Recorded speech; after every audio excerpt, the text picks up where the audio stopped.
Well, thanks, James. It's good to be back. Yeah, no, Richard, actually, you're the best person to replace Paul as well, because I did watch Paul's live YouTube show last night, which you were actually on. So all of the questions that I've kind of thought about for Paul, I think you're just a good place to answer them. So I guess, first of all, Richard, I mean, you were on the Freeman Report I think it was probably June, wasn't it? It was the last time you were on. Yeah. So quite a few weeks ago, certainly before all the trouble that we've had over the past few weeks and all these arrests. So let's start there. How would you summarize what's gone on over the past few weeks, and where do you think the movement is now? Have we got 3 hours? No. No, I get it. No, listen, I mean, the reality is a lot's happened. Obviously, we had the 27th, which was a fantastic celebration of British culture. It was a textbook on how to do an event properly and do it well and do it professionally. It was superb. I don't know how many people we had. I mean, some people say 70,000, some people say 100,000. Who knows? But there was a lot of people at that event. I mean, it was up there with the one that we did in 2017 with the football lads, except it was a lot more diverse in way. You know, in the 2017 one was really just football lads, but this was just everybody came to it. And it was great. It was, and we thought, look, you know, this is a turning point. We've actually reached a critical mass here. People can't ignore this. You know, it's almost too big to rig. This is fantastic. Next day, Tommy gets arrested, which sent massive alarm bells, you know, through the movement, because obviously that seemed to us to be a shot across the bows. Arrested under counter-terror legislation, and of course, Tommy isn't a terrorist. I mean, let's just get it right. There are plenty of terrorists in the UK, but Tommy ain't one of them. And then, of course, on the Monday, we had the absolutely abhorrent murder of those three little girls. And after that, it was just mayhem and chaos for a few weeks, followed by a massive crackdown and a massive amount of misinformation from the state and from the police about what was happening and who was doing what. Obviously, there was the horrendously stupid misinformation that was put out by a guy from Pakistan about the origin of the person that carried out the attack, which would certainly have led to a lot of the anger in among the population. But as far as I can tell, nobody in the thought leadership area of our movement put that information out. I can't find anyone on our side that put it out. I mean, Nigel Farage alluded to it by saying that the guy was on a watch list. But apart from that, I don't think anybody else actually put that out, because it was so obviously a fake tweet. I mean, it just didn't, you know, it didn't seem to have anything sensible in it. And then, of course, we had the Merseyside police saying that the EDL were involved with the riots. And what happens then is there becomes a witch hunt after people that they think have organised the disorder. And I think the thing that's got to go out very clearly, James, and the narrative that's not been told, is that the disorder was completely spontaneous and not controlled by anyone. And that actually, for the state, is far more alarming than if it was organised by a few Machiavellian influencers that suddenly decided they wanted to make everything kick off. That was not the case. And the narrative that's been put out, particularly the demonisation of Tommy Robinson, I think is an absolute national disgrace for the mainstream media. They've covered themselves in shame yet again.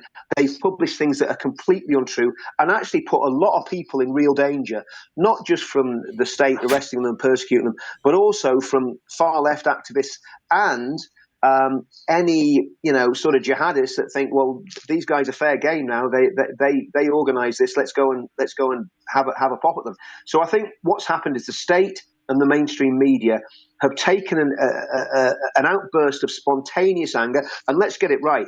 We, from the very get-go, condemned every bit of rioting, every bit of violence. I condemned it. Paul Thorpe condemned it. Tommy Robinson condemned it. Nigel Farage condemned it. Everybody said, if you're going to get involved in that nonsense, don't. By all means, go to peaceful protest. And I'll always encourage people to peacefully protest. But if you cross that line, you're nothing to do with us, and you don't represent us. It's the same with racism. If anyone's racist in our movement, they get booted out straight away, because that's not what we're about. So I think what happened was disastrous.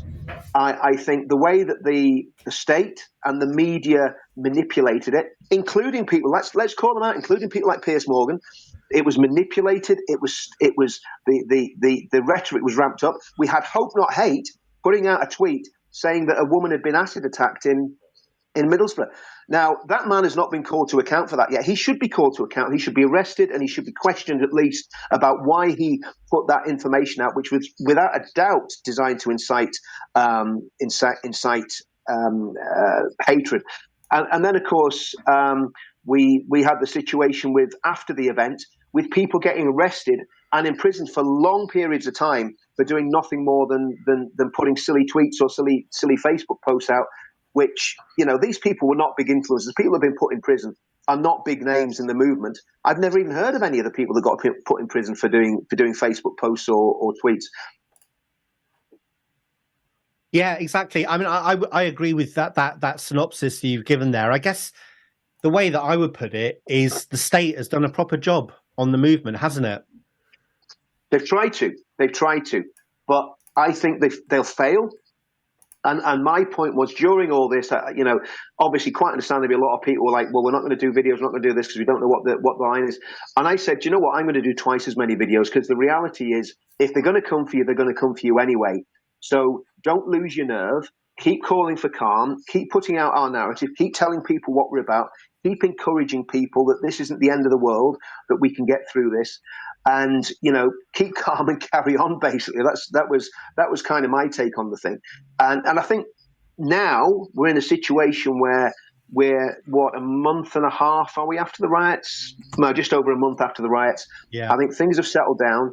And I think another thing is James, that we've got to get across. While these riots were going on, as well as calling for calm publicly, there was a lot of people in the background who would maybe be involved in the football scene or whatever, that were saying to people up and down the country, do not get involved in this. This is totally counterproductive. We're not a violent movement. This is not our thing. And I think that probably did more. And Tommy, again, calling for calm, I think on 6 occasions. I think those calls for calm did a lot more to quell the violence than anything that Tutir Keir did with his ramblings and rantings about the far right and who was really behind it. And I think, if we hadn't have called for calm, I think the country could have still been in flames now, to be honest with you. I don't think it was anything to do with the policing, because when civil disorder breaks out on it wasn't as large scale as people were making it out to be. It wasn't prepared. There weren't crates of petrol bombs prepared. People weren't throwing blast bombs. It was not serious rioting. I mean, I've lived in Belfast since 1987. Believe you me, what happened was serious, and it was wrong, and it was out of order. But it wasn't completely out of control all over the country. And I think people have got to realise this was not a massive amount of disorder that took place. Yeah, exactly. It was spontaneous. And all of the media stories about there's going to be 100 riots up and down the country, that clearly was a psyop, because, of course, the next morning there were loads of so-called peace protesters there with already made up placards. So that was a media exercise so the media could kind of say to the country, look, they backed out. The far right, they're chicken. They haven't got any balls, and most people want peace. So that was all made up, clearly. And when I say that the state has done a proper job, it's not just the fact that it has owned this narrative for most of the people in the country. Obviously, there's a lot of us. I don't know what the percentage is. I'd probably put it at maybe 20, 25, 30% of the population, probably similar to the COVID lines, who know what's going on. They can see what the government is doing and they can see what the media is doing. But there are a lot of people that don't. And one of the other things the state has done, as well as controlling the narrative, is cause division. And I must say, Richard, that I was actually heartened by the fact that Reform UK had somebody who was there in an official capacity on Paul's channel last night, because, of course, one of the other things that they managed to do was cause division. And what I'm talking about there is Nigel Farage in that interview where a lot of people would say he put Tommy under the bus.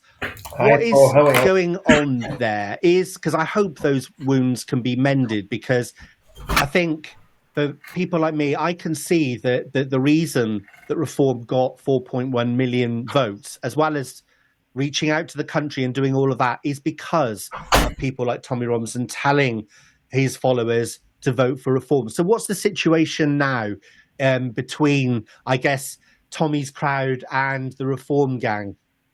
Well, I mean, from my point of view, we've history with Nigel going back to UKIP days when we did the UKIP thing in 2018, 2019.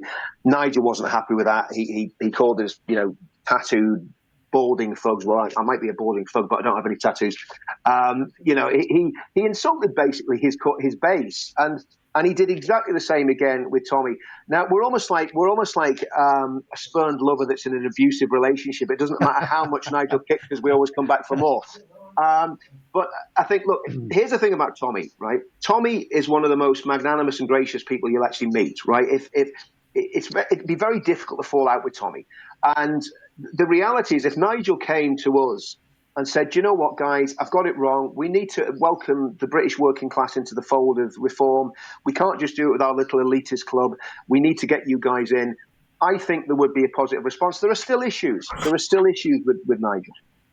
Yeah, and we've got to take a break now, Richard. But when we come back, I do want to pick up on that point because I personally think, and I'd be eager to hear your view after the break, is that Nigel Farage he's got to do that. He cannot, if reform brought Tommy into the fold because of the toxic profile that Tommy has got with because of what the mainstream media have done, whether that's deserved or not, that's by the by, he has with a lot of people. And they're the exact people that reform needs to win over. So I don't think Nigel's got any choice in that. So I'd like to hear your kind of view on that and how I guess the whole movement moves forward from here. So Richard, stay right where you are. We'll be back with you in about 30 seconds right here on TNT. TNT Radio News. I have some exciting news. Matt Boyland here with your TNT headlines. Israel's military has withdrawn from the West Bank city of Jenin following one of the territory's longest and deadliest raids in decades. Over 20 people were killed and 130 wounded during the 10-day offensive. Washington's released details of a 3-year investigation into its disastrous exit from Afghanistan, and North Korea is building a new naval base as the country's leader vows to bolster and modernise the nation's navy. Ladies and gentlemen, today's news talk. News and information. Today's news talk. TNT. Right, so Richard, we were just having a bit of a natter at the break there, as we do.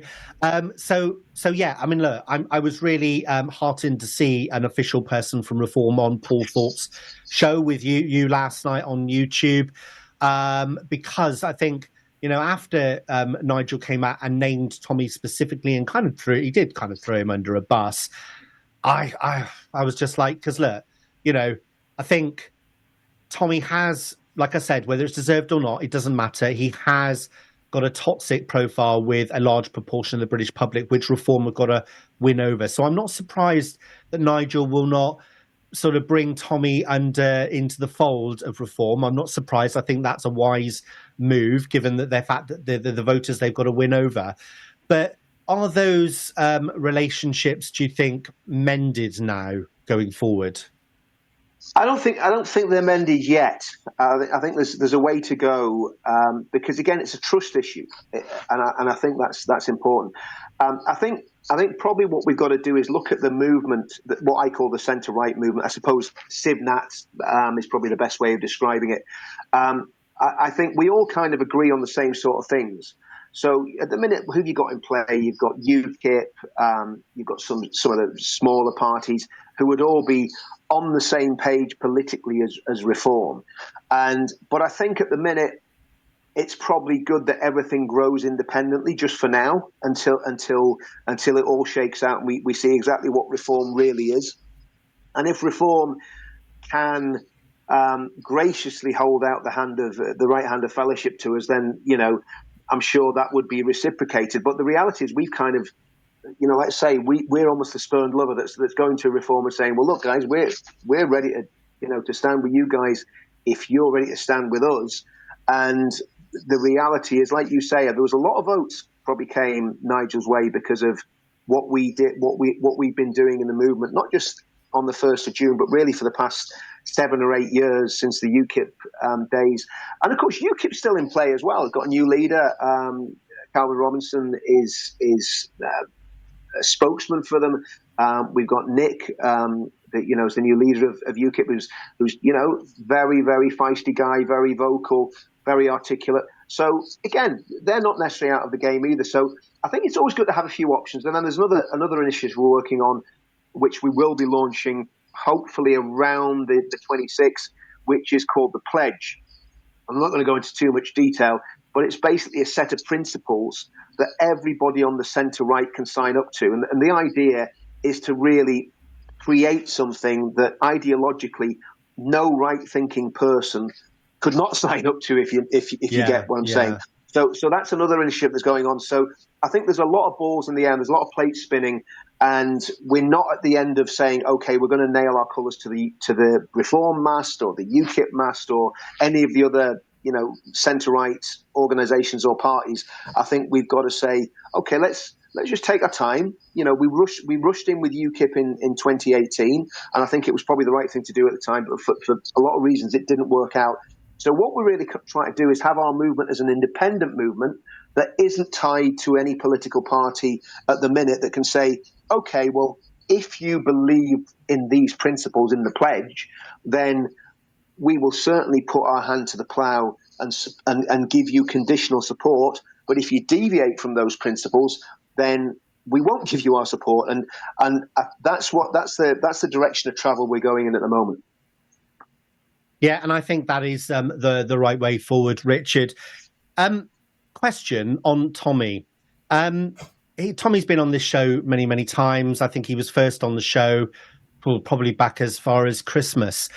And at the time, he was kind of almost going through a rehabilitation kind of phase. Certainly in the mainstream, he was, he came on the show and he said, look, yeah, I put my hands up. I had a violent youth. I grew up around football hooligans. And, I'm not standing here saying that that's not true, but I am not that person now. And, and obviously he's corralled an awful lot of people up and down the UK behind this new movement. And like you said, literally days before that Southport riots, there was 100,000 people turned up in London. I guess my only question though, Richard, is Tommy still the person to lead this movement? Because he is toxic now, whether, like I said, I'm not saying that's deserved. That's kind of irrelevant as far as I can see. But he is in the minds of an awful lot of people. And these are the people that we need to win over. A lot of them, 70% of the British public, if you believe the polls, believe that immigration is too high and they want illegal immigration stopped. This is a large part of the objectives of the movement. So is Tommy the right person now to lead this movement going forward? I think there's the question is what happens to Tommy next more than is he the right person to lead the movement. Tommy's obviously going to come back to the UK. So he said that very, very clearly. What is the state going to do with Tommy Robinson? And I see Tommy, and I don't compare him in terms of politics or in terms of background, but I do compare him with a Gandhi or a Nelson Mandela type figure or a Martin Luther King Jr. type figure, where there's the real person, which is Steve, that we know and that we know personally, and then there is Tommy, the idea and the iconic figure that is a massively iconic for the British working class, and actually throughout the world. There's a lot of people on the centre right that would look to Tommy as, I laugh because there's somebody put in a group I was in the other day. I think it was an American lady. There's Tommy Robinson, the only Brit that's standing up for his country. And I said, no, he's not the only Brit that's standing up for his country. But that's the perception. So he's extremely iconic. He's extremely popular, extremely articulate. The problem we got is it's almost certain that the state's going to try and send him to prison. Or if they don't send him to prison. I mean, if I was a wise judge, I wouldn't send him to prison, because if they send him to prison, I think we could have real serious problems again. And it won't be orchestrated. It's just who's going to tell people not to riot if Tommy's in prison. It's going to make things very difficult. If I was a wise judge, I would give him a 2-year suspended sentence with conditions on it. That would be the wise thing to do. But even if whatever happens, there is going to be, his voice is going to be what should we say, muted, right? His voice is going to be muted, and he's not going to be able to speak like he has done. So from that point of view, the movement must carry on anyway. So Tommy will always be the iconic figure. I would say if you went to 80% of working class men in this country under 60 years old, and some of them over 60, we would say that Tommy Robinson is a figure that we all respect and we all look up to. I mean, obviously I know him very well, so I'm kind of biased on that. But there's very few people I know on our side of politics that don't love and respect Tommy. So does that answer the question? Because it's kind of it does. I think what you're saying is that and I think I agree with you here. I think the minute Tommy sets foot in the UK, he's going to be arrested. I think that's. Well, hopefully not. No. I'm not. It's not certain, but I think the messages coming from the British establishment is that he will. But anyway, so I agree with what you said. So we'll put that to one side. One of the reasons I asked Paul on is because Paul is become, I would say, quite influential in terms of the movement. He's taken more and more leadership role. He's got nearly 250,000 subscribers on YouTube. Is Paul, do you think, somebody who could lead this movement? Well, Paul is leading. I mean, if you, to me, leadership is about someone that can bring people together, that can lead by example, that can, talk the talk and walk the walk. And Paul is 100% leading by the way he's trying to. What Paul is all about is bringing people together and building unity across the centre right. He is completely non-violent. He's one of the. Also, again, I mean, I've said this about Tommy, and it's true about Tommy.